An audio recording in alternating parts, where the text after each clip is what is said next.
All right, so this, of course, is the big day. The Indian Finance Minister Nirmala Sitharaman has just presented the budget that would govern India's finances for the forthcoming year. And this has highlighted some significant changes in the tax regime and also has put forth some pretty ambitious economic initiatives for the nation. Now, under the new tax regime that's been unveiled by Nirmala Sitharaman, the Income Tax Act will undergo a review that is aimed at reducing disputes, while long-term capital gains tax, interestingly, has been raised from 10% to 12.5%, while short-term capital tax has been raised from 15% to 20%. And standard deduction, however, has been in the new tax regime has been increased from 50,000 to 75,000. On the economic front, an urban housing outlay of rupees 10 lakh crore has also been announced, alongside a provision of free electricity of up to 300 units per month for 1 crore households in India.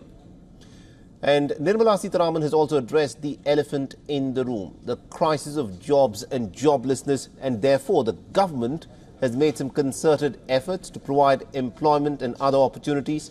And to this end, Mudra loan limit has now been increased from 10 lakhs to 20 lakhs.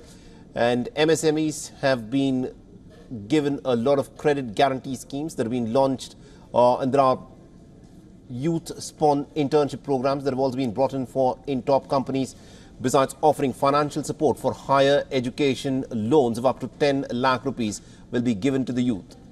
Besides this, there's also a big concerted push for infrastructure and development that has received a massive boost, with 2.66 lakh crore rupees that have been allocated for rural development, and about 26,000 crore rupees has been earmarked for road projects in Bihar alone.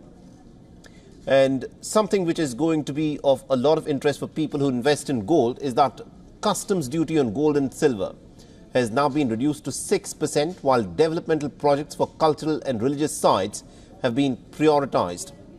So as India navigates through Modi government's 3.0 tenure, the budget has also signalled a mix of costlier tax implications and more affordable schemes that are aimed at stimulating economic growth and social development. The increase in the LTCG and standard deduction could impact investors and taxpayers differently, while initiatives like housing and electricity subsidies aim to alleviate household burdens. The question, of course, remains whether these measures indicate a continuation of policies driving economic resilience and inclusivity under the current administration.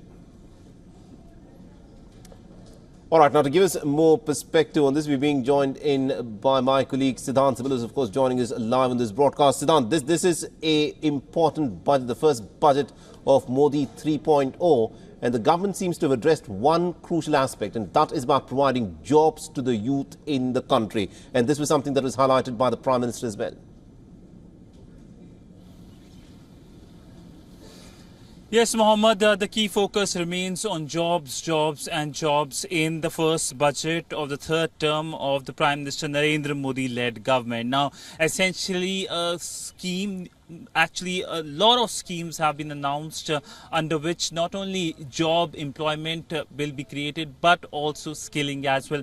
But not only job, the focus was on several issues, whether it is taxation, a total new format it looks like has been announced, a revision in several places, removal of angel tax that helps the startups as well has been abolished, in a sense that abolishment helps the startups, but also in terms of the international dynamics as well. There has been an increase in the defense budget and India's support to countries in the region. For Sri Lanka, for Nepal and for Seychelles, India has increased budget allocation, and for countries like Afghanistan and Maldives, there has not been any increase, but that doesn't mean that throughout the year there won't be any increase. And if there be a need, India is going to help countries, because these the amount of allocations that have been announced is going to help these countries in terms of development projects, in terms of infrastructure projects. But all in all, we know that the budget has been announced, it's been been some